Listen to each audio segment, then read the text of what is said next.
Hello everyone. Welcome to my channel. In this video you will see the spectacular but less visited waterfall in Meghalaya. Wei Sawdong Falls. It is situated only 12 kilometers away from Cherrapunji.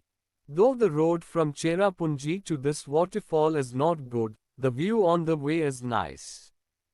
Moreover, you can see another waterfall, Dainflin Falls, in this route.